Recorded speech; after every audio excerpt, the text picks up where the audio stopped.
What's up, everyone? Welcome back to another episode of the 6 Round Podcast, episode 23. Yo, let's fucking go. Yeah, Let's fucking go. we're starting off fucking hot today. God damn. Yes. Yeah, You, 1 a.m. our time because just the energy that came from this card, we had to talk about it tonight. Oh, yeah. 1 a.m. our time, 3 a.m. Ginger's time. Let's fucking go. Nah, UFC290, International Easily. Fight Week in the books. easily the best fucking card. Yeah, this Yeah, ain't best even card of a the year. Like, no need to beat around the bush or, like, just easily the best event of the year. Mhm. Just in a while, Yes. honestly. Just from start to finish. So good. great. Like, we've had great cards, great moments, great Mhm. feelings, but top to bottom, nothing hit like this. Like, Oh my Not god. even close. This one hit different. I will Yeah, admit. Like, goddamn. it's so hard because, like, we always start like, top to bottom. It's like obviously the way to go, but it's like part of me just wants to like just start at the from- bottom and No, just I build feel up to you. like where it was. But oh man, Mm-hmm. let's just start at the motherfucking top of this shit. The reason why everyone tuned in, the main event, Volkanovski defending his belt, trying to unify against Yair Rodriguez, the interim champ, and he gets it done. Round So 3 well. TKO. Chills just thinking about it. The first round, for him to just take him down so quick, so fast, that was Yeah. just so smart. As soon as he did that, like, I was like, I should have never doubted Volkanovski. And like, No, yeah. there was Honestly, the second yeah. it started, low key, even before it started, Yair looked a little nervous He did going look into nervous. it, like Mm-hmm. super nervous. But I Big didn't want to say moment for anything. him, I didn't know. want to jinx it. I Me was like, he too. got it. Mhm. I was like, he got it. Maybe it's just he's taking it serious. He's just really focused right now. But nah, he was wearing his nerves on his sleeve, Oh, and like yeah. rightfully so because that's the greatest fighter in the world Mhm. right now. and No. yeah, Yeah. like it's That, but like, it's also just mentally speaking, like, you took a beating from the guy who lost to this guy 3 fucking times. Like, you're gonna feel that nerve of just, fuck, I went to war with the guy that lost to him, not for and real. now I'm fighting him. Yair be finding himself on the ground and Volk going right to the wrestling. Like, it was just so good. Round 3, Oh, he looked so much better. He was having such a great Yeah. round. Touching him with them kicks, just like Bro, really yeah. catching him. Those lead leg high kicks that he just flickers out like nothing are insane. It's beautiful how Oh, he yeah. does that shit. I don't like. There are a few fighters like that you've seen that can kind of do so, but it's definitely crazy when he does it. Mm-hmm. Oh, yeah. Oh yeah, and just Just ended up he went to getting the. caught, though. Oh. Tries to throw a body kick, and he was like you said that Mhm. third round. He looks Yair, fucking beautiful. It was he- his round up Yes. until literally Yes. the last fucking, minute of the round? yeah, like Because he it ended with 40 seconds Yup. left, 41 seconds. he knew that he had to make big changes after those first 2 rounds, just getting taken Yep. down, beat up on, bro. And because like just talking about beforehand, Mhm. just consistent times throughout Yair's career, you see him. His opponent has him flat, like back on the mat, up against the cage. They're on top over him, raining down punches. When Volkanovski Yeah. did that to fucking Brian Ortega, you know what I mean? So Mhm. him doing that so quick, it was just like, yeah, exactly what Frankie Edgar did, what Max Yep. Holloway did. I can't think but like those are like the two main ones. But yeah, so he came out the third round just trying to keep his distance, throwing those kicks, doing so good. But Mhm. that right hand just landed so well, stunned the So shit out of beautifully. him. Up on the fence, Volk landed that body shot, then back to the head. Yair just folded over. It was done. Well, it was so because over. he goes the right hand to the body, the right uppercut, and Yair was completely covered up. Just grabbed the leg, slammed right, him yeah. down, Slams him. and just Reigns. Yo, like as soon as fucking Volk got him down, like he was like, It was I'm over. finishing this fight right now. Yeah. Like, bro, Volk's It was ground just and pound. over. That is vicious. That is Yes. fucking 100%. That was insane. And then just like, yeah, what you're saying, like that right hand was perfect. He was in the southpaw stance. Yair goes for the body kick, and he just lands it just perfectly, lands flush. just crowded It's the just kick. crazy And- for Yair to have survived fucking round 1, round 2, did so beautifully round 3, and just got caught and finished Yeah. bad. That's all it takes is just I one know. mistake against One. Volk, and I it's know. like that. Mhm. And know. that's why it's like And like I don't know, with the whole pound for pound thing, it's like, he was number one, Islam was number two, he moved up, lost to Islam, and it's like I just genuinely don't necessarily think that like that automatically means Islam takes the spot, because it's just like Yes. literally every aspect of fighting, Volk is just so amazing in. His distance management, his combination punching, his fight IQ, his fucking wrestling offense, his wrestling defense. Fucking goddamn was trying to throw up an arm triangle, looked like he was gonna sub Yair fucking round 1 or 2, I forget which one it was, like... And that would have been his first UFC submission and first one since 2015. Yeah, like, grounded back. Like, this dude is just a fucking monster everywhere. Like, you have to fucking just catch him clean. Like, you just have to put him out. Like, that's... Yeah. How the fuck And it's so hard shit. to fucking do it when he's so well-rounded. Like, honestly, I thought that Yair might be able to, like, just get him with a kick, because he's real wacky, real good with it. The height difference, just whatever. Like, I thought that he'd be able to just catch him with a kick. But man, Volk was all over it. Like you said, to doubt him, it was just silly. Oh yeah. I mean, but I always said that like it's a good chance that Volk could win. I just thought that Yair might be able to get it done, but and that's the thing. Like you said, like we said, like Volk should be the favorite. Like, you know what I mean? Yes, but it's 100%. like, and just listening to like good people breaking down fights, like, just the fact of how Volk throughout his career has defended against high kicks. Shit, his first, and I'm pretty sure his first and only TKO loss was a fucking high kick into punches, but like way back in the day at welterweight. Like, I was about to say at 170. So it's just like, but yeah, oh man, just so sad for Yair, but goddamn, Volkanovski gets his 5th title defense, and this fucking run, man, just he beats Chad, like the most notable names on his list, beats Chad Mendes, beats Jose Aldo, takes the belt from Max, beats him in the rematch. Brian Ortega just obliterates him, bludgeons Max in the fucking trilogy, leaves no doubt that he's the better fighter and he like owns that division, stomps out the Korean Zombie in a graceful title shot to him, and now just absolutely mollywop the shit out of Yair, who like it, bro, 6 title wins, 5 defenses. Yeah. Like, we were talking about it before, like comparing Jose. Me, if you add in WEC, which I feel like overall GOAT discussion of like, that division, I feel like you have to. You would. It's still close. I still might favor Jose, but if you're just talking about UFC specifically, bro, this is your greatest 45 fighter in UFC history. No There's not a about it. Like, in terms of who he's beat, how he's beaten them, and now the like the length of time that he's been there. Get the fuck out of here, man. Pound for pound, number 1. He's inching. He is closing that gap for greatest all time, period. He is closing that gap. Bro, like very quickly. Yeah, cause not like, man, especially if he beats Islam in a rematch. Yo, if he beats Islam in a rematch, defends the like his belt at 45 against Ilya, and then let's say like defends the like lightweight title once, and then calls it a bro, even if it's just one time, who gives a shit? That might be your greatest fighter of all time. Like that, I feel like you can't argue that.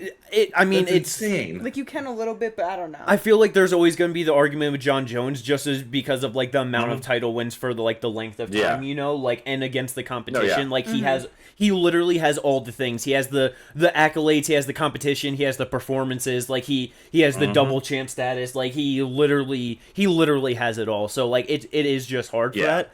But goddamn, someone to actually put like a run for that money, Volk is knocking on that door, doing it. Yeah, and I mean he's 34, getting close to 35. Like it's gonna be hard to get like those next couple consecutive wins, because those are like 3 more wins. Those are 3 big wins that he would have to get. Yeah, but goddamn, man, if he does it, holy shit, that's beautiful. No, yeah, 100%.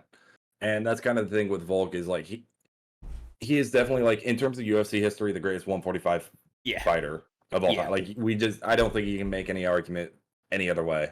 Accolades, performances, technique, skill, like the only thing with the accolades is just like he's 2 away from tying UFC title wins with Aldo, but the way he's been dismantling people and the fact that he also has a win over Aldo, albeit a little bit older of an Aldo, but not like completely out of his Not a He washed wasn't Aldo. prime Aldo, but even not prime Aldo is still an amazing Aldo to beat. Yeah, You know, no, like that was the thing. That's what I was trying to say. It wasn't a washed Aldo. yeah, Like, not even close. so the fact that he's like doing all these things, like the only featherweight champion he has not beat is Conor McGregor. Yeah, and And it's I like think shit. Let them fight at middleweight, he's. man. I was about to say, shit, let those two fight because Volk fucks up McGregor. I am 100% certain on that. Oh yeah, for sure. That's Like, it's like yeah, just amazing for fucking Volk. It rough mhm. loss for Yair, but I mean like he is literally in the UFC. He's only lost to the best like fighters. All champions are former champs in Volk, Max, and Yeah. Frankie Edgar. You know what I mean? So it's like Mhm. he's still only 31 years old. He's or 30 years old. Sorry. He's got plenty of time to still grow. If No, Volk, yeah. retires, he can easily get to, or like leaves the division, he can easily get to another title shot in his career. No doubt in my mind. No, yeah, 100%. It's just like, where does Yair go from here? Just in terms of like, all right, who's up next for him?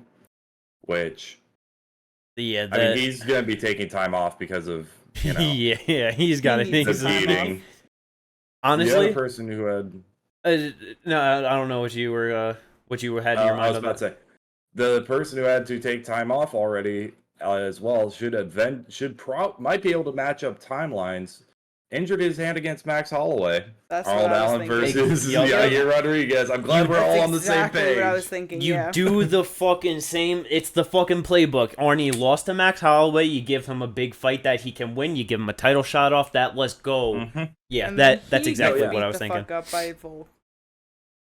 So Yeah, I mean, or honestly, even shit like depending on how much you want to like go to, like depending on how they want to like timelines as well and just what they want to do with fights.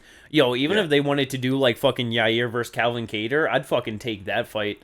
Yeah. That would be a fun ass fight too. Oh That yeah, just it's sucks, like losing in a fucking championship bout, like you're interim champ and now you're fighting down Yeah. number 7. Yeah, but Calvin's a That's- big name and it's Yeah, like it for would sure, be a but main you know. event, so it's like I don't know. that's That's just all I'm big thinking. name, main event of a fight night, and also that is just an interesting stylistic matchup. Just because Yeah. Calvin doesn't start off fast, but it's essentially his boxing versus Jair's unorthodox kickboxing. Yeah, like that is very interesting. To Yeah. watch. That'd be very interesting to watch, especially considering what Cater did to Giga. yeah, like yeah, that's what I just saw the name and I was just like, Like- that could be some fun. Because we also like yeah. there have been rumors for a long time now of Giga coming back and fighting Brian Ortega Yeah. for So some fucking reason, even Yeah. though he lost to Cater. we got movement going on at 145, you know, like we got people Yeah. fighting, so that's definitely it's like yeah, just really just when Yair is wanting to come back after a rough Yeah. loss like that. Yeah, no, and we're gonna have some good movement because Ilya's now in the top 5. Movsar is gonna be getting a fight at some point, probably at least beginning of next year. Yeah. Sadiq is coming back at some point, hopefully. yeah, who the fuck knows? like, But yeah, 145 absolutely amazing right now. oh yeah, Another division that is always fucking amazing. God damn, every time I think about a big fight in this division, I just always think about how we Think were back. so close to losing it. yeah. Like, thank you, Henry fucking Cejudo. Yup. You better thank Henry Kate. Appreciate him a little bit, at least for that. Because we got an amazing flyweight title fight in the co-main event. Brandon Moreno coming in, trying to defend his belt, trying to get that first title defense against Alexandre Pantoja. A man beat him on tough, beat him in the UFC prior.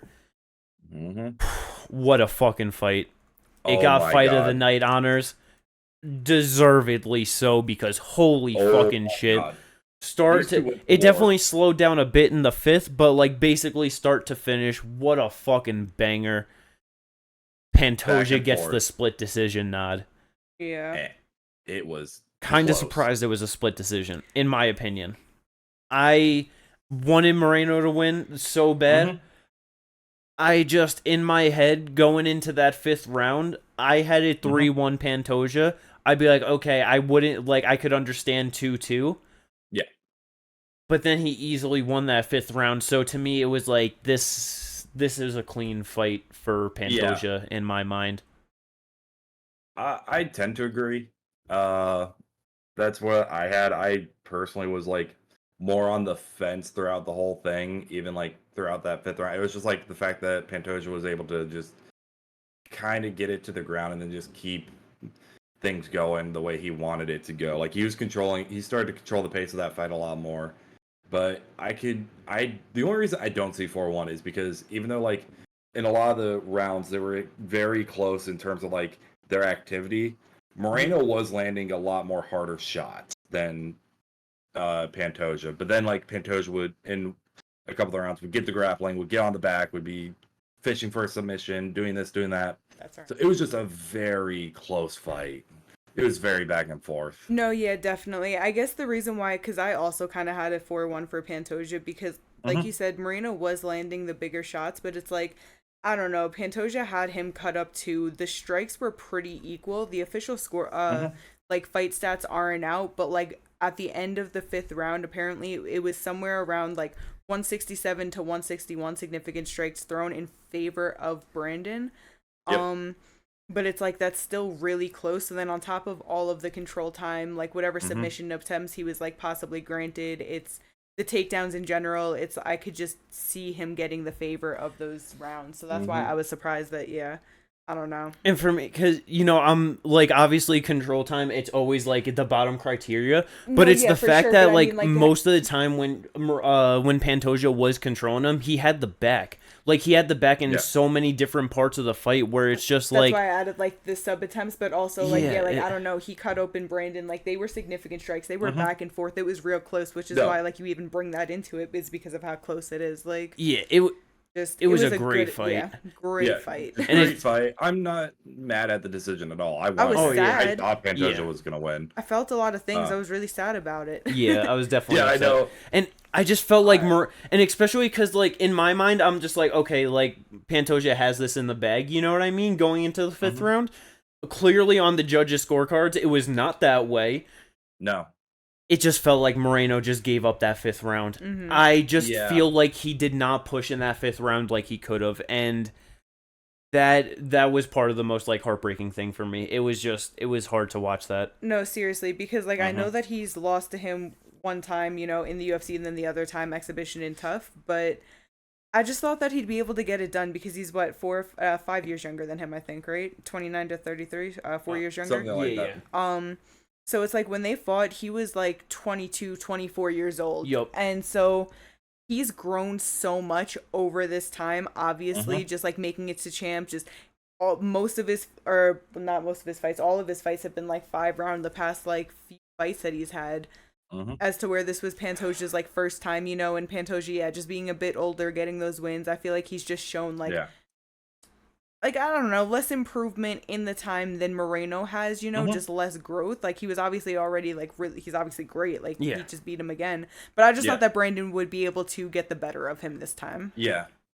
And I do just have this, because Jimmy, me and you have talked about it. Like, the camp switches for Moreno. Like, this last one was very abbreviated. But the thing is, that was not his fault. That was due to James Krause. Yep. No, yeah. That whole situation for sure. No, exactly. And I wonder how much that affected him, because then he had to go to, he was fighting out of, I forget what camp he is, but it was what, Sayed, right? Yeah, Fortis MMA. So, like, I don't know how long he's been with Fortis MMA, if he was with them. Yeah, so, like, if he had ever been, if he had ever been there before, if he had just, like, all right, gone back to an old camp, if this is just an extremely new camp, like how that affected him, like, he had to deal with, having to leave a place he was comfortable in to now go somewhere else. Yeah. In a very short amount of time, because he won the championship with James Krause in his corner. Like, so it's just one of those things where it's just very, like, I wouldn't mind seeing a rematch just because that's another fight camp under his belt at that camp and all that. And honestly, because of how close it was. Yeah. Because I'm surprised that there was a 4-1 card, and the 4-1 card was for Moreno. But damn, I didn't catch that. There's a 49-46 Moreno. That's fucking that's Ben crazy. Cartlidge. Yeah, that shit is crazy. Man, because if they fight again, like, I know Moreno now technically has lost him 3 times. Yeah. Bro, few adjustments, man. a few Just of a them. few. Ginger, if you were here during the stream, he was yelling for him to go to the body. Oh my! Yes. I think it was the first round or second round. I think it was the second round. Yeah, the second round when he was doing real good. Yeah, he landed a short shot to the body and then a left hand up top after, and for like a minute he had Pantoja just on the back foot, and the entire time I'm just fucking, and because I know we were watching some stuff, and That's we were. what I was about to bring up. I'm just like, bro, Val, when he fought Pantoja, sniped him with a right hand to the body, and for like 2 minutes had him on the back foot in that fight for the entire rest of the round. I understand maybe not wanting to throw body kicks because of like catching them and but it's like, especially with him, like he would throw up 3 jabs in a row, get Pantoja like covering up, throw up a switch kick after that, like just throw the left hooks to the body, throw right hands to this like right straight. He just so like underutilized that so much, where knees in the clinch. Like if he goes to the body more in a fucking trilogy, I guarantee you he can finish this man. I fucking guarantee you. What do you mean? Yeah, That's what I was about to bring up. The fact that me and you watched fight tape of fucking Pantoja, and we both noticed immediately, like, oh, he does not like getting hit to the body. Like, the fact that that's not been a game plan that we've seen a lot is kind of weird. And maybe it's just that people are seeing something else that we're not seeing. He gets into a Muay Thai clinch to lay on his knees or whatever. It's probably the grappling, in all fairness, because you got to get closer to hit to the body, like, for the most part. So, and especially throwing kicks to the body, those are easy targets to grab on takedowns, But, like, and yeah, you can clinch up because you have to get close to the body to land the punches and all that. But, like, at the same time, again, one of the best combos he had was that doubling up of left hook body, left hook up top. Yep. And that's one of my favorite combos to see because it's just so effective. And the fact that he wasn't using things like that more often kind of is disappointing because me and you have talked about we love when people work the body. And it's so super it's beautiful to watch. And yeah, it's just like his talking about it. It was funny because like I said, I didn't think that Moreno would really be able to scramble with him. It turned out to be true. Pantoja had that back on lock pretty good throughout that fight. Yeah, he was just able to survive. I thought that fucking Pantoja was not going to be able to like brawl with Moreno. Holy fuck, that's what made him thrive in the stand-up is when he turned it into brawls. Moreno got way too scrappy and just got caught with big shots, and Pantoja was just hanging tough in there. It's just when he kept it clean, that's when Moreno was looking nice. Yeah. So if Moreno can keep it to fucking crisper boxing, keep the body shots, more leg kicks, takedown defense on point a little bit more, get up from the back like in the takedowns like a little bit faster. Bro, he's got this in the bag in a rematch. He could win this. Like this is a very winnable fight. This is not like some other people. This ain't his nightmare matchup. No, this is not the nightmare matchup. This is not he has your number type of fight. This ain't Volk Max, you know what I mean? Like it's not. It's just absolutely not.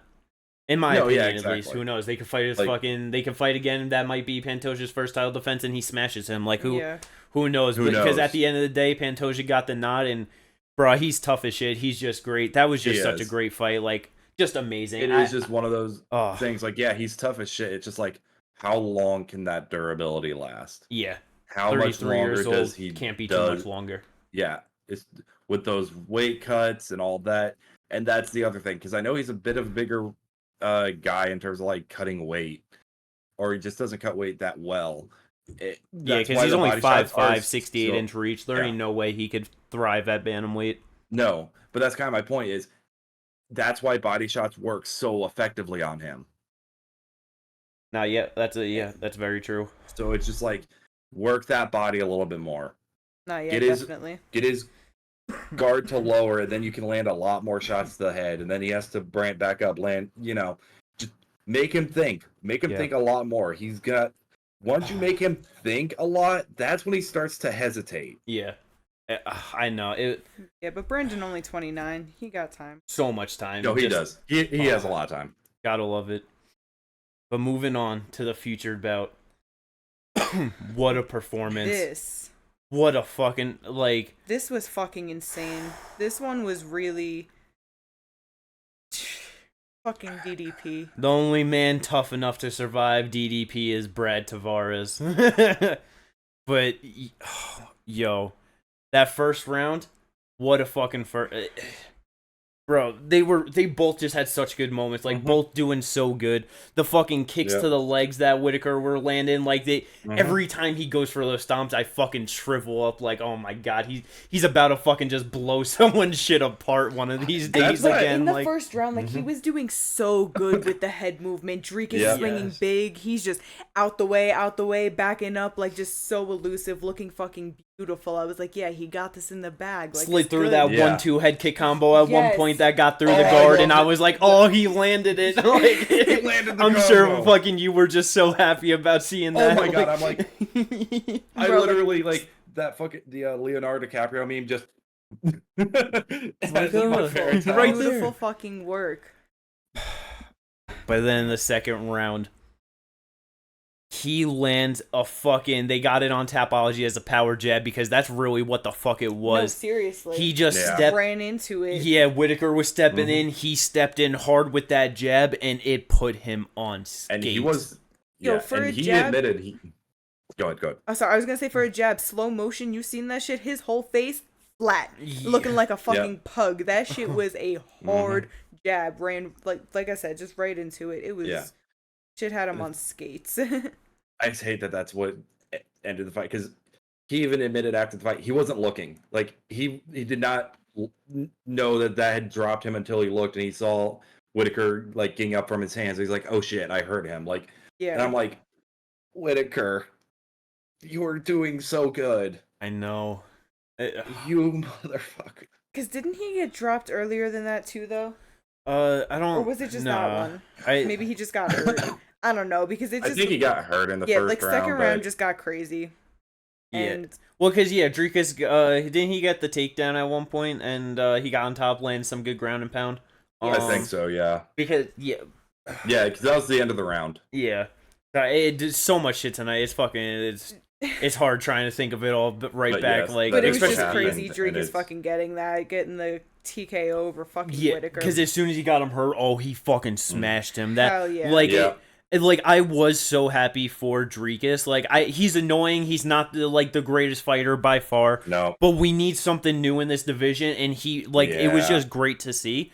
But damn, that was so sad for Whitaker to lose like that. I don't find Dricus annoying. I wasn't mad. I was just really sad for Whitaker. Like, I wish that we would have just gotten the Izzy fight, but if we didn't get this fight, we wouldn't have gotten the beauty that was after the fight of Dricus and Izzy. Bro, Izzy's face was funny. Izzy's face. He was so upset. He could not believe his eyes that Dricus just smashed Bobby Knuckles like that. Oh my god. And then gets him into the cage. They had that was a great little fucking moment. That shit was so much fun. That was hilarious. Yeah, that shit was so funny. I loved every second of that. But oh man. Izzy versus Dricus. And because that's the thing, it's like going into it, we're just like, why is the UFC doing this? Like, they should have just given him the title shot. But now he is so deserving of that. Like, there's literally no one else. More. Like, no one else in that division has been able to beat Robert Whitaker other than Israel Adesanya since he has walked through like that division's doors. Yeah, like not a single person. Because I mean, if he didn't do this, it's so easy that people would have just been, just arguing he doesn't deserve this, whatever. Yeah. But after this, what can you say? Undeniable. I can't argue that he doesn't deserve it, but that doesn't mean I still won't hate this man. No, I know, but 6-0 in the UFC, 5 finishes. No, it is crazy. He deserves the shot. He didn't do nothing wrong. That just is what it is. Beautiful. I will say this: he didn't go crazy in the first round, so he did not go as crazy as I thought I would in the first or the second. But I did notice, and this is just something that, as a former runner, I'll just notice. his mouth was still open. It's Oh, just yeah. because of the fact that I noticed that right away. like he is not.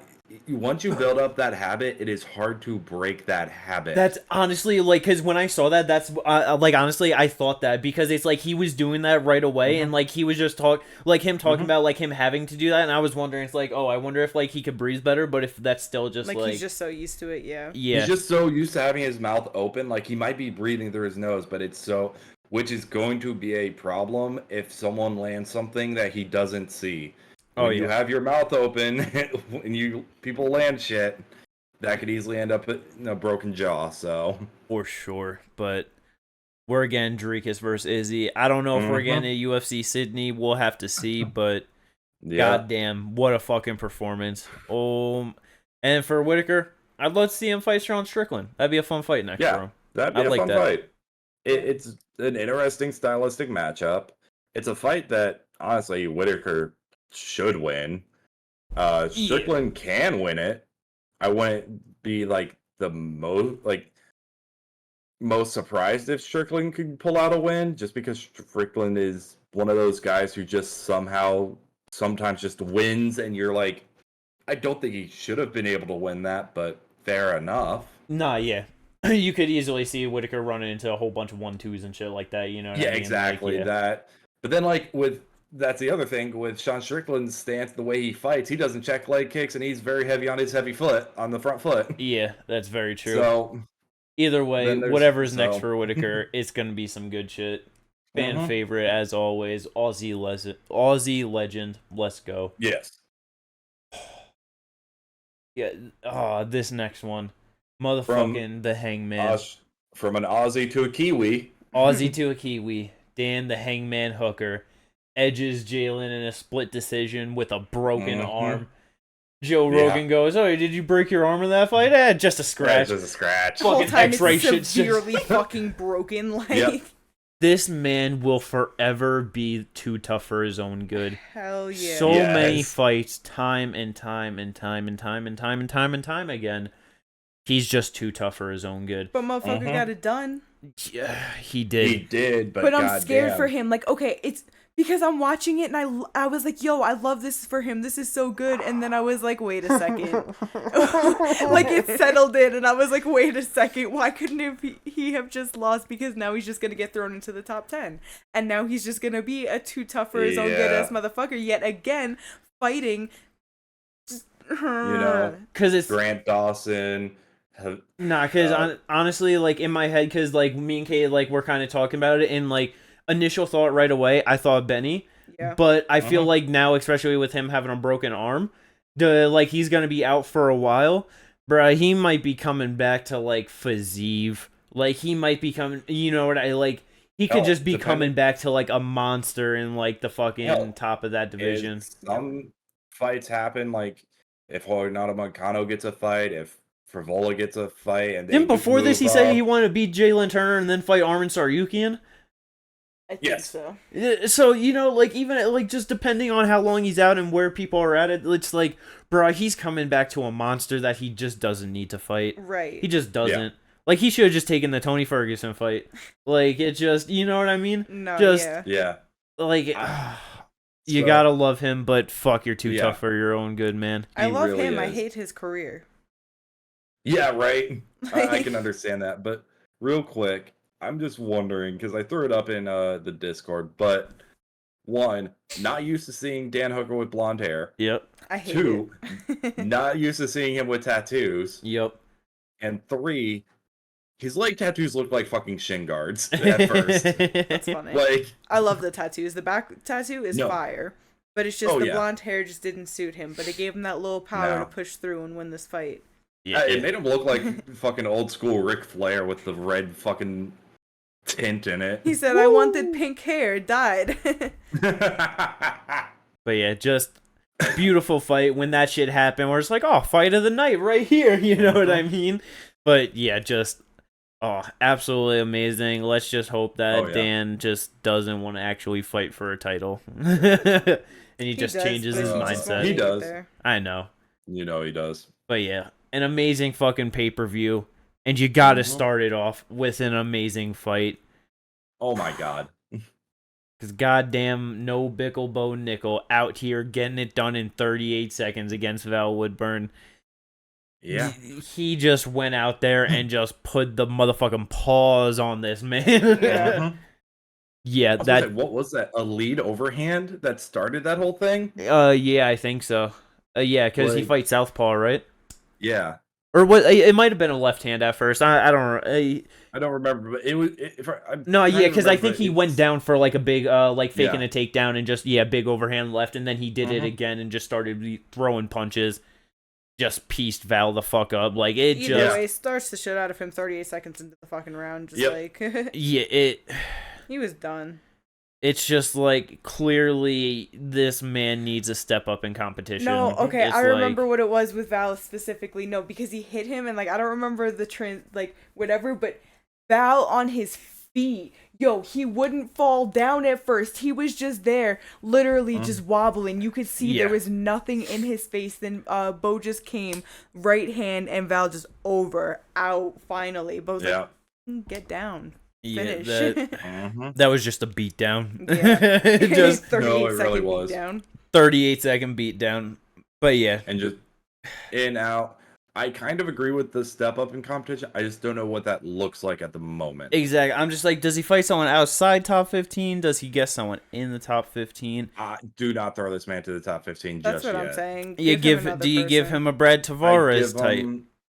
Something Give him like that, someone but like that could scrap with him Brad and Tavares.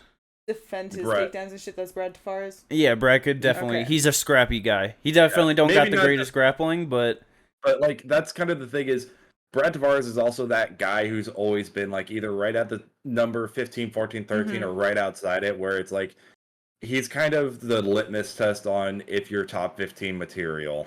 because it's like Or if you deserve a shot at top 15 at least. because it's like it's not like he's got like great grappling at all, but it's not like it's dog shit, Yeah, so yeah. it's like Yes. so if Bo is able to like go out there, just take him down and sub him in the first round like under like 2 minutes, like that's fucking crazy. Yeah. Like that, like clearly like he's getting probably like a top 5 guy at that point, you know what I mean? Like that's like it's that like Brad Tavares is just like a good test like that. I mean, like you said, to Brad the Tavares. I don't know how long a buzz is gonna be out, but if No. who? A bus. That's a joke, No. right? he wants to fight a Dagestani wrestler, Ikram. Jimmy hates that, but Ikram. Ikram is fighting. You know what Paulo. Kate said yesterday of who What? who he should fight? Okay, no. Okay, hold on. Before he says who, I was saying if they were going to push him into the top 15. Okay. So, like, and not that I wanted them to, because I was specifically arguing that I think he should not because of these fighters. But the one that I think would be fun if they did. Well, yeah, but so she thinks that if he gets a top 15 opponent, that it should be Brendan Allen. Be fun. Out of all the people, she thinks that's who he should get. It would be fun. I said you're crazy. I But said I you don't give that think- man the Joker, Jack Hermanson. But I do not think it should happen. I don't think it should happen. I Why think are he we should, going that far as well? I think he Stylistically. should still fight other people. I don't think it No, should happen. yeah. But if it did, I like the Brendan Allen fight. And I get. And what if you don't both want to of go are that saying. far, give him Chris Curtis. No, No, that's just terrible. No, that's it. Thank you. That's just terrible. Move on. No. no, you're saying Jack Hermanson. I disagree with that. You're saying Brendan Allen. I disagree with that. If I'm throwing him into the top 15 right now after this win, I'm giving him Nasruddin Imavov. Oh my fucking god, you fool. You fools. You're all a bunch of fools. You're a fool. Brendan Allen is the best one. Okay, Jackson. give him Roman Dolidze.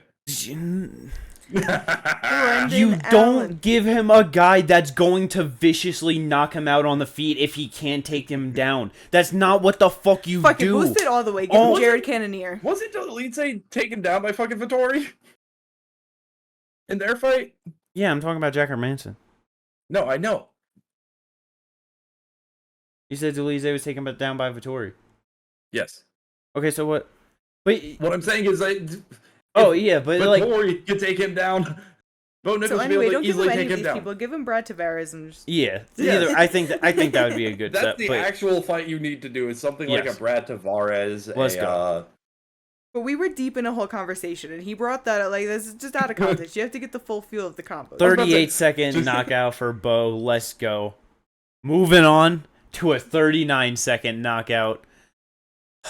This was just glorious in every sense of the word, the fight, the after, the just a moment of love and respect from everyone in the community. Fucking ruthless Robbie Lawler. Ruthless Robbie Lawler, man. Just, oh my. There, like, you know, we were just talking about it before it started. Damn near no one gets to go out with a fight like this. Picture perfect. I don't even think a punch landed on him. Bro, 39 seconds finishes Nico Price. Like, my hands, they were just getting through because he threw the uppercut, then went to the temple. He's like, I was just landing the perfect shots on the chin, on the temple, on the chin, on the temple. Like, and it was just beautiful. 39 seconds just fucking dropped knocks Nico out Price. Nico Price. And it's just real funny because, like, right after the fight, just watching, like, quick, like, you know, breakdown of, like, you know, Robbie's win. And it was just the Weasel saying how, like, he did the same thing to Nico Price that he did to Donald Cerrone when they fought. He just grabbed the clinch with the right hand and started hammering uppercuts and punches to the temple. It's just Nico couldn't handle it. And just in my head, I'm like, it's so funny that, like, they fought to a draw and Robbie's like, I'm gonna beat them the same way. Like, Nico and Cowboy fought to a draw, and then Robbie's like, I'm gonna fuck them up the same way. But exactly. So I fucking love Nico Price, man. It's always so hard for me to root against him. It's hard for me to watch him fight because he just eats oh my god, he eats damage like a motherfucker, and it's just so sad to see. So sad to see. You also, like, I understand what you're saying, but it's like you can't root against Robbie Lawler in his retirement bout. Exactly. Like, and that was just so good. 39 seconds in, no fucking damage, just puts him out. Like you said, how much more of a perfect retirement could you have? Chef's kiss. And then with it being planned and it's International Fight Week and we had such a beautiful prior card, that after retirement just like video package was just so fucking beautiful. I had to look away and start rolling up to not start crying. Like, that shit was giving me the chills. Robbie in the corner just getting emotional. A man who's normally just, you know, just stoic. Yeah, just straight in the face, doesn't show much emotion. It's just, man, oh my god. Oh my gosh, yeah. It was so sad. It was so good, though. I fucking loved that for him. Shout out Robbie, been knocking fools out at the highest level since 04. 04, this dude made. Actually, I think it might have been 03 he made his UFC debut in his very first UFC fight. It was somewhere around 03, 04. 20 goddamn years, though, either way. Just, oh man. Love it. Absolutely love it. So great to see. It was 02. 02, over fucking 20 years. Yep. And it's like bounced around in between there, but still, like, just legend of legends, man. Like, the fucking legends love Robbie Lawler, you know what I mean? Hell yeah. Yeah. It's a great capstone to a 22-year career. Yeah. Deserves all the love and admiration and respect he gets. Like, one of the nice guys of MMA, doesn't talk shit, doesn't try to start shit between people, just gets in there and does his thing. Just wants to scrap. Just wants to fight. And just the one thing I am glad about is he said, post-fight press conference, he's like, and even in the fighter meetings, he was like, I just don't enjoy the training anymore during fight camps. Like, I just can't. Which it makes sense. Enjoy that anymore. Yeah, I had heard that he said that, but it's like... He said that it was a super hard camp and stuff, too. Because it's like, that shit's gotta be hard on you. You're just training for weeks on end, then you're going through the weight cut. It's like, he's 41 years old. Like you said, he's been doing this for over 20 years. Like, I can only imagine the toll it's taken on his body. So, like... to still just be in there doing his thing, and then to finish first round like that, just beautiful for him. Perfect. Awesome. Then just the one last thing about that is just in the post-fight press conference, I'm just glad he said it, so that way they don't even come calling. He said he has no interest in bare knuckle boxing at all whatsoever. Thank fucking God. I mean, I didn't think so, honestly. I really didn't think so, neither did I. Just so that it's out of the way. Yeah. Exactly. Just fucking Feldman, don't even call this man. Yeah. If you do, I feel like he's gonna say, "Fine, I'll fight one fight, but it's against you." But yeah, just beautiful way for him to end the prelims for like UFC It 290. was just chef's kiss. We had more Like, just great performances on the prelims though. Tatsudo Tai. Oh yeah, what's up? one real quick thing, because I pointed this out to my dad when we were watching. It's the circle of life in MMA. At the end of the prelims, we get to see one career end, and we're with Bo Nickel coming up. We're seeing one career start to blossom. Like, Bo it's Nickel, just what that about circle of Dreekus? life. Well, Like, I mean, No, like, no. Bo's only 5-0. He's really he's about to start, like, once he starts getting into some of these other fights, start getting into his own in no, MMA. yeah, Like, 100%. it's essentially the start of his career. It's the end of Robbie's. Like, that's just a beautiful way to end the prelims and go right into the pay-per-view. 100%. Oh yeah. And because before that, Tatsudo Taira gets a good unanimous decision over Edgar. Struggle a little bit first round. Yeah. Jump in the gilly. Don't be silly. Back at it again. But Doesn't fucking get it. survived that so well. I love him. Yeah, just 23 beautiful. years old, did his damn thing. He's definitely got to get a little bit bigger, a little bit stronger for that division. You can see that he's just got a small frame. I mean, like, but going into the second and third round, you could see that like he can hold his own in the strength and in the top position and stuff. It was like he definitely just got caught up in the gilly and he did the right fucking thing. Yeah, his grappling is amazing. Like he genuinely is like just a great talented just the grappler. striking, because even dropping them elbows, it's just like you could tell those elbows had nothing behind it. Oh yeah, but it's okay. I thought he was gonna get a Von Flue choke halfway through. Like, I know. I'm like, oh shit, we about to get a Von Flue? We about to get a Von Flue? I know, same shit, just so good. Yeah, but now that 14-0, last still fucking undefeated. guillotine by Edgar was scary. I'm like, tie. It's 5 seconds. 5 seconds. Yeah. Don't dare fucking Paul Craig this. So, I know. But from a prospect with great grappling to a prospect with great striking, motherfucking Denise Gomez. We were all I know me and Kate mostly. I don't know like too much about you, but Yasmin Jauregui so hyped up on her, and Denise just. I mean, I knew that this was gonna be a good fight, but I didn't think it was gonna go out the way that it did because fucking Yasmin came in and she had that great fight with Yasmin Lucindo, and I remember that's when we saw her, and it was just a good scrappy ass, just a good scrappy ass fight. Like it was so fucking good. Then she got the second round finish over Estela Nunez. Like looking at her record, she just had mad other finishes, few decisions, whatever. And then same with Denise Gomez, she's 8-2. And just, she had mad finishes on her record. She came in, she finished Bruna Brazil. This was her, she came in, lost to Loma Lookboonmee. Finished Bruna Brazil, and then just fucking 20 seconds into the fight, came out and just hurt Yasmin. It was so bad. Yeah. Like, I thought it was going to be way more competitive than that. I didn't think that Yasmin was going to drop, like, that quickly.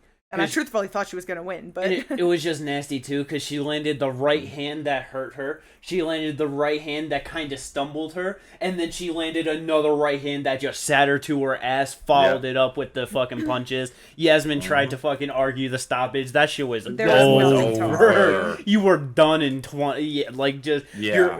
When she had her up on the cage and was just punching, her head was bouncing. Like, that was so sad to see. Oh, my God. Before that shit started, I was like, Denise looks ready because she's over there, she's just forward, she's staring her down, just looking ready to run at her. Yasmin over there fucking tapping her leg, looking mad anxious and just worried. 20 seconds. Yeah, and because as soon as you said that, it cut to Yasmin, I seen her shaking her leg. I was like, she looks kind of nervous. Yeah, no, and the one thing I don't like about half the fighters, whenever they start arguing the decision, is like, what, I'm getting up. It's like, you're only getting up because the ref is in between you and the person who was punching you. The reason why I give it to them and why they argue is because they just got like their sense knocked around, so they don't really, like, they're not all the way there, you know what I mean? So it's like they feel okay then, so they're just like, I can still fight, like, right? And it's like a lot of times they go back and they're like, okay, no, I understand, like some people don't really comment on it, but like for the most part, it's just they were just knocked around. They're not all the way there, so I'm never mad about it. I'm mad about it. It's just like one of those things I've noticed where it's just like 100%. The person that was punching you only stopped because the rest stepped in. Like, right. But yeah, 115 in the women's division, always fun, absolutely great. Gotta love it. Oh yeah. moving down Alonzo Menafield, he had the rematch with Jimmy Crute, got a nice guillotine choke in the second round, just wrapped that shit up tight, just scrappy back and forth, Not the greatest fight, but, just solid. Wasn't bad, though. Yeah, solid. They just comparatively to the night, because... just nothing spectacular. Yeah. They only ran the rematch because the last one ended in a draw, and it was just, weird how they got to a draw because of a point deduction and, weird judging. Yeah, it's wacky all over the place. But the first 3 fucking bouts, this really set the tone for the entire card. Nah, seriously. And boy, did the rest of the card follow suit. Exactly. Cameron Saman, just a great fucking performance over fucking Terrence Mitchell. He was on Ultimate Fighter Season 24 when they brought in all the flyweight champs from different organizations. And yeah, just short notice fight for him, filled in for Christian Rodriguez, which goddamn much tougher fight. Really wish we got that. Yeah. Yeah. And yeah, cause shit, we didn't even mention with fucking Bo Nickel that he was supposed to fight Trayshawn Gore, but yeah. But yeah, Cameron gets it done. First round, beautiful. That was beautiful. Flattens about and just starts throwing punches, and it was just over. There's just nothing there. But oh my god, bro! As soon as this happened, instantly in my head, this in recent memory, obviously I don't know the fucking whole history, all flyweight fights and shit. I cannot think of another flyweight fight that has ended in such a vicious knockout. Just one punch, Jesus Aguilar, overhand right. Seconds. Oh my god. Bro, the sound to that punch was just like you said, just vicious. It was bad. Vicious, second fastest KO in flyweight history. Yeah, I legitimately can't think of any either. And again, I don't have all the flyweight yeah. That's why in recent memory, at least, it's the fucking most vicious. At least the last couple years. What's a fucking more? Get the fuck out of here. Yeah, no, exactly. Yeah, and just amazing. And then opening bout Esteban Ribovic versus Camuela Kirk. It's 155. It's the violence weight. It just opening the card with a banger. It went to decision, but what a banger. Yeah, no, it was still a banger, though. We started it off, it's this could be fight of the night. It's the first fight. No, seriously, because first round was a bit slow. Camila just on Esteban's back the whole time. Him just, fighting it off, whatever. Second round? Yo, the mid-fight, striking stats are always off. But I saw it. Round 1, it was 1-0 for Kirk, and then round 2, it was 67 to 40 for Esteban or whatever. On the feet was just a whole different story. Oh my god. Yo, it was just so good, just hurting each other back and forth. Just Esteban ultimately, definitely winning round 2 and 3, got the decision. Great fight to start the fucking card. Yeah, just beautiful.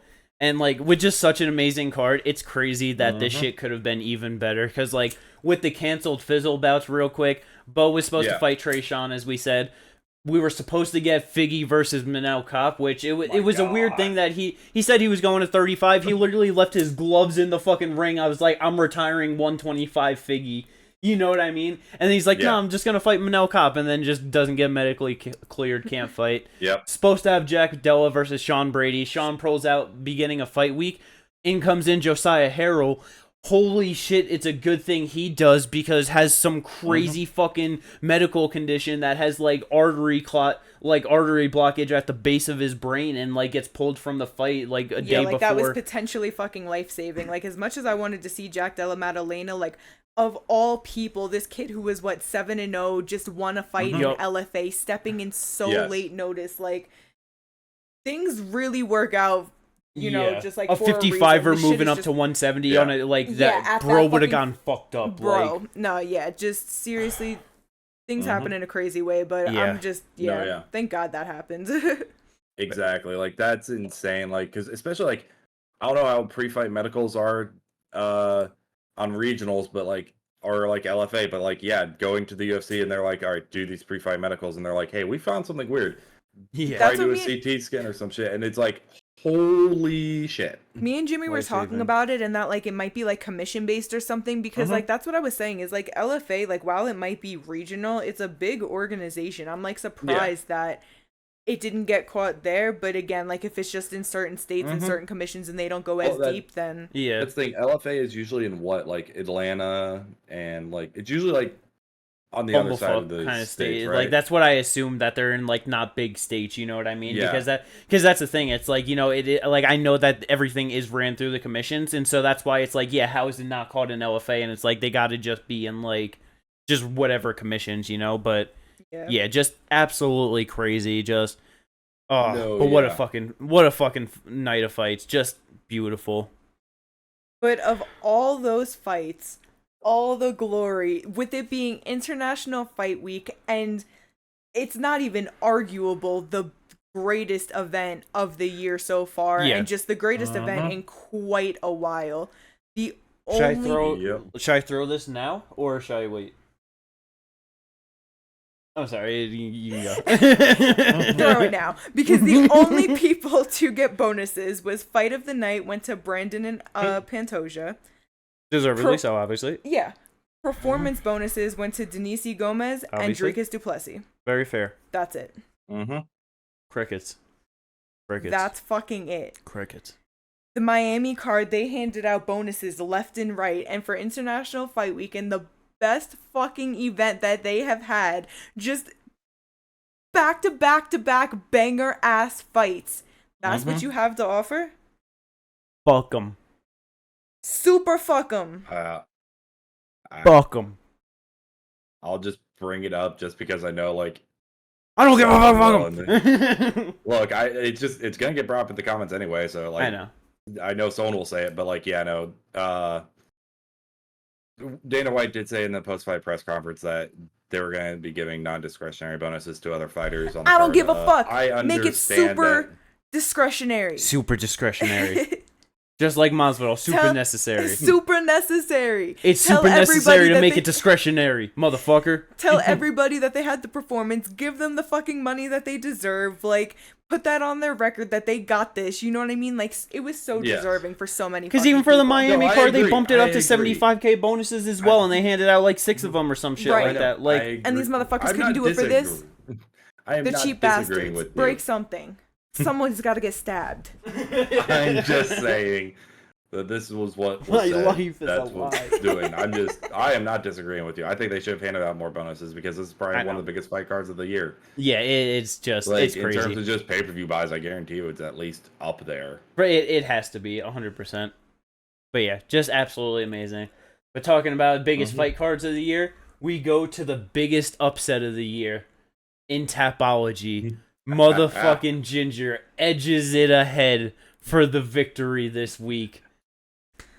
I was so sad, because going into the last one, I know I told you, I thought it said, your shit said Volk round 4.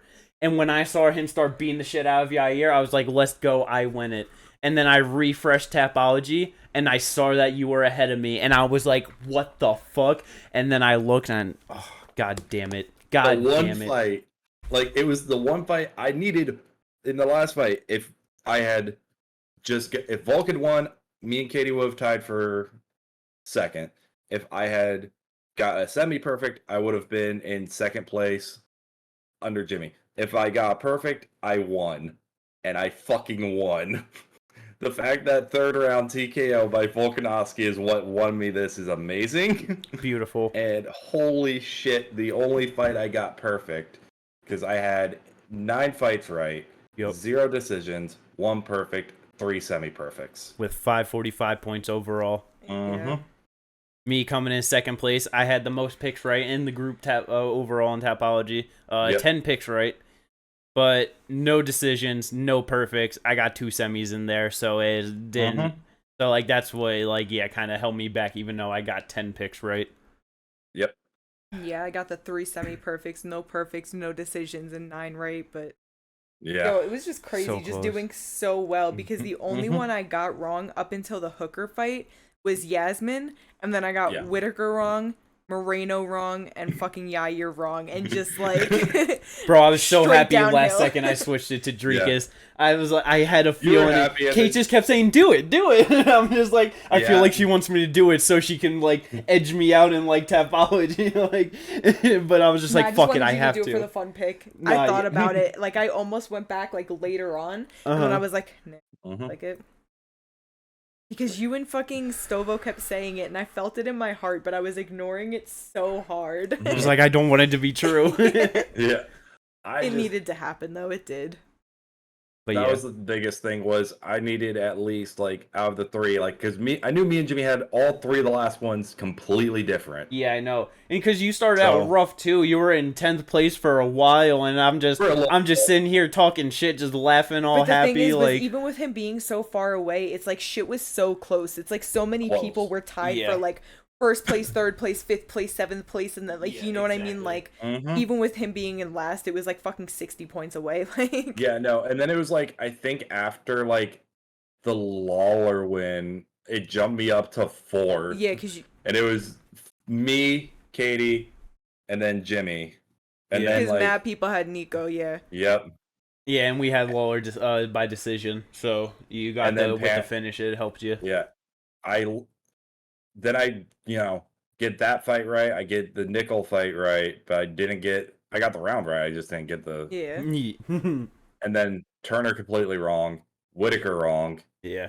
Pantoja right, and then the perfect. Yeah. Great night in Tapology though. Oh yeah, like so much fun. What a night! What a night! Pretty much 9 out of 13. That's about 70% accuracy. Fucking 10 is about 76% accuracy. So like, we were on point in terms of who was winning these fights. Yeah. Hell yeah. You know, who wasn't Chris Curtis. Apparently, if Yair Rodriguez had won, he would have gotten all of the fights wrong. You have no idea. Because of that specifically, like I already like wanted it for Yair. I fucking love Volk, but I just kind of like wanted that for Yair. Yeah. Once I saw that Chris was 0 for 12 leading into the fucking main event, I so badly wanted Yair to win, because that is just fucking legendary. That is beautiful. How? Yeah. How? Oh man. Well, let's go. How do you do that? That's gonna wrap up the greatest night in MMA this year. Let's fucking go. That's gonna bring us into some good old fight news, some good old announcements, some fight talk, you know, the good stuff.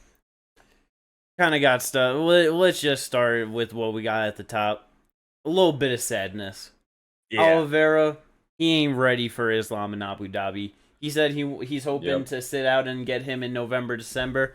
That ain't happening. Islam's fighting on that fucking Abu Dhabi card. Yeah. So it could be Volk if he not, because he said that he needs to get surgery. So like he probably wants to fight later in the year. So honestly, it's gonna be the winner of Dustin and Justin. That's who's gonna be fighting Islam in Abu Dhabi in all reality. That's so insane to me. I don't see how they're going, like, either of them is going to turn around quick enough for Abu Dhabi. Yeah. It's gonna be a fucking war. I know you were saying that, like, especially if Dustin wins and he gets offered it, that, like, it's just stupid not to take it, and he'll probably take it anyway, and he'll definitely lose. But it's just like, bro. Because it's just where the division's at. It's like, if you don't take it now, you might not get the offer again. No, like, I know, but it's just, that is like, just a rough fight to take after the fight he's gonna have with Gaethje. Because 100%. Because like with everyone, like obviously like Dustin and Gaethje are fighting. Oliveira's the only one in the top 5. But he's not it's gonna be literally ready. Top like 6 with a win. Yeah, like going into it, it's like the contender, like was Oliveira, Volk, and like Poirier Gaethje winner. Yeah. The UFC just says, "Listen, Chandler, Connor's not coming in. You want to fight Islam in Abu Dhabi?" See, it's real funny because in my head, I was like, if Dustin or like Justin wins and turns it down, I'm just like, so Islam versus Connor then? Yeah, I know, right? They'll somehow turn around and do that. For the 55 title. Yeah. If Connor can make 55, I'll like. Oh my Bro, God. I feel like Connor's not making 55, not by October. Maybe. Who knows? But like, you know, like I don't know. It's just, but like, so it's gonna be the winner of that fight that gets that for sure. No, yeah. If they're able to make it, like, because if it's an all-out fucking war for 5 fucking rounds, neither of them are making it. Yeah, then to that fight card. I don't know. Dan Hooker gets the title shot then. Yeah, I was about to say, I don't know who you give it to, because the next person to have a win would be Mateus Gamrot. Let's go, Gamrot. Let's get the rematch, Armin. Armin versus Islam. Hooray. But yeah, Benny's coming off a loss. Michael Chandler's coming off a loss. Physique's coming off a loss. Armin gave him a good fight. Let's go. Moving on debut. From one great title fight to another.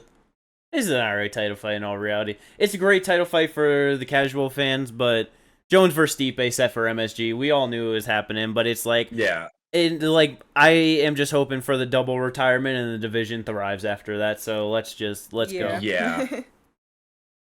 Fuck it. Double heel hook. Let's Both go. Tap at the same time. I don't know if it was announced for the last one we talked, the last podcast and we talked about. I'm not sure. But Henry Cejudo, shoulder injury, out against Cheeto for Boston. In comes Pedro Munoz. Yep. In my humble opinion, I think that's going to be a dog shit fight. I mark it down now. I think it's going to be boring, and it is going to stink up the card. That's just my opinion. It's not a great fight. I agree. Even though I think we all agree this is more or less the fight Cheeto should have been offered in the first place. Yeah, I feel like we could have gotten some more fun in there, but it's... I mean, for like a last-minute replacement, you know? Or not super last-minute. I don't mean... Cheeto versus Song Yadong in the rematch, and then we should have gotten Rob Font versus Henry or something like that. That could have been more fun. Well, but, Rob Font versus Jan, Marlon versus Song Yadong. But, you know, like, I just... But I just meant, like, in terms of where he should be fighting at... I know. That's what he should have been fighting. The fight like, just number 8, 9, 10. I agree. The fight's probably not going to be good at all, but... It'll be fun. Yeah, getting somehow Cejudo after losing to Sandhagen. That was the weird shit that I was talking about. Like, for sure. Yeah, 100%. What the fuck? But moving on to some other weird shit, though. Figgy versus Dom Cruz in talks for a fight in September. Let's go. I don't understand it. I genuinely don't. I really don't like it. I think it's fucking stupid. Yeah. But Dom wants a fight, and Figgy wants to move up.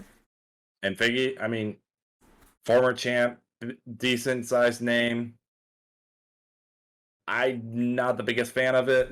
Dom fucks up Figgy. Who knows? Who knows? I don't know. What the fuck is that fight gonna look like? I really don't even know. I have no fucking idea. But let's go. A fight that is gonna be some fun, guaranteed. Fireworks in the making. September 9th. The Aussie banger Tai Tuivasa versus the fucking Russian sniper Alexander Volkov. Oh, yeah. Someone's getting knocked out in that fight, guaranteed. Yeah. Guaranteed. Yeah. CTE certified. Let's go. CTE approved. Yes. But moving on to the next one. The title fight that it's going to be a fun fight at the end of the day, but it's not the fight that anyone really wants. Leon hoping to come back either in Abu Dhabi for October, MSG for November versus Colby Covington. We know that's what's going to be, but you know. Yeah, it's like, let's just get it out of the way at this point. Been waiting for a while. Get this one out of the way. Should have just happened around this time. Yeah. So, and I'll throw this one in real quick before we get to the last two juicy things. With 291 coming up, Dustin versus Justin for the BMF title. Dana White likes the idea of Masvidal wrapping the BMF title belt around the waist of the winner. I like it. That's awesome. You got to do it. You got to do it. He had The Rock do it. He does it for these guys. Like, that's brilliant. I would love if they carried on that tradition. Just you know what I mean? Like, especially if Poirier wins, considering Poirier and then Masvidal's are teammates. Exactly. Like, that'd just be beautiful. Exactly. It would make like more sense for sure. But the two big things kind of getting dropped. Reported by Ariel Helwani, apparently expected to be announced soon. A fight between Tyson Fury versus Francis Ngannou. Yeah. All I will say about that for now is to everyone that talks shit to Francis about leaving the UFC and everything, with the PFL deal that he got, and if he gets a signed deal against Tyson Fury and they like make it to the date and everything, everyone can eat a dick. Oh yeah, exactly. I just find it funny that like somehow we keep circling this to where like Francis has been tied to Tyson Fury, then Deontay Wilder, then Tyson Fury, then Derek Chisora. Yep. And then Deontay now Wilder. Deontay Wilder, then back to Tyson Fury, and it's just like, get this man a boxing fight. Just get him someone. I just feel like if Ariel's like is saying that, then that's probably some solid shit. You know, like Ariel is on the money with that shit. Like it is solid, especially considering all the other top heavyweights are booked or being booked right now. Exactly. So, but yeah, so that would be amazing. But going from straight up fisticuffs of boxing to good old grippling. GSP is back in a grappling match. Opponent yet to be named. But the rumors are, I wish I had my glasses on to just, we might begin Habib versus GSP in a grappling match. That'd be so fucking fun. That would just be so, like, it's just grappling. They're older, but I don't care. It's great. That would be awesome. No, that would be awesome. I wouldn't mind that. Beautiful. Absolutely beautiful. And it's going to be the rematch, isn't it? GSP versus Bisping. No. But that's going to wrap up all of our fight news and announcements. That's going to bring us to something that we haven't talked about in a little bit. Our MMA draft. Let's go. I haven't had shit going on. I still currently sit at the dog shit record of 4-7, the worst in the group so far. Let's go. But you guys, you've been busy bees over here. Yes. Yeah. I'm over here. I got 3 wins with Ilya, Armin, and Sean, and then Whitaker just lost for me tonight, bringing me to 7-5. Very nice, very nice. Yeah. Fucking Jack fell out, so sad. Yep. Yeah, Jack easy win. Fell out, but Sean Brady fell out for me, and I'm kind of glad he fell out against Jack. Yeah. You got so lucky, you fucking asshole. Look, I've been having bad luck. The 2 fighters who I have not fought yet on my draft are both fighters who have been booked multiple times and had either them drop out or their opponent drop out. And it's funny because both of them were booked for this card. Yes. But Jalen Turner, worst pick in my draft so far at 0-2. We all have one. Yep. Yeah, we all have an 0-2 fighter. We both got Andrade. Let's go. Marvin Vettori losing his fight against Jared Cannonier in a very bad way. Yep. But Pantoja out here getting me a win, bringing my record to an even 6-6. Flip of the coin. Let's go. I am 50-50 at the moment. Yeah. But yeah, so Kate's doing the best with this. Ginger. It's kind of funny just like looking at it where we're at, like Kate's in first, Ginger in second, I'm in last, and that's just also the order of the picks. Yes. That is funny. But yeah. Draft always some good fun. Drafts are always good fun. But that's gonna bring us to, normally we would have the last segment be who's that fighter, but we had a long ass stream of watching fights and everything, and we wanted to get the podcast and everything done same night. So instead, we're gonna talk about our 2023 mid-year review, mid-year awards. I'm excited for this. This is gonna be fun. We're gonna do a whole video going more in depth into it and everything, but the awards that we got going for the mid-year, at least, we might add some more for the end of the year. I don't know. Who knows? But obviously, KO of the year, submission of the year, fight of the year, fighter of the year, event of the year, prospect, comeback, and upset of the year, and performance of the year. Yep. Which I know that this fight card wasn't, mid anything, because so many things would mid-year, so many things would take the fucking cake. Holy shit. You can definitely like, mark it down as of right now, #1 contender event of the year for the entire year. Oh yeah, for sure. Yes. Because it's like just looking at what Also, we have, it's like there's easy able looking to at lose our it away. at the moment as well. Looking at our prospects of the year, like that's a close race right now between two of them. Yeah. Like I'm excited to do this. There are gonna be a lot of discussions on some of these. It's like some of these categories. Yeah. Because prospect of the year, that's gonna be a conversation. Performance of the year, Jesus fucking Christ, I don't know how we're gonna choose between those. Yeah, there's There's a lot here. It's just like Jesus Christ, and we could get. You had some beat downs in the first half of the year, I'll tell you that for sure. We just do gold, silver, and bronze medals. Yeah, for most vicious. Just do the these were the candidates. This is who came closest, but the winner was this. Yeah, because Jesus Christ. So many good performances, so many good fights, knockouts, submissions, just what a fucking card. Holy shit. Mm-hmm. This was so good. What a card, but also just the first half of the year been a pretty damn solid year for the UFC so far. It really 100%. Has been. Oh man, absolutely beautiful. But that's going to wrap up this wonderful episode of this podcast. What a good one. What a card. Oh yeah, let's go. UFC 290. Love it. All I have to say to end this is fuck PFL Europe. Good night, everyone.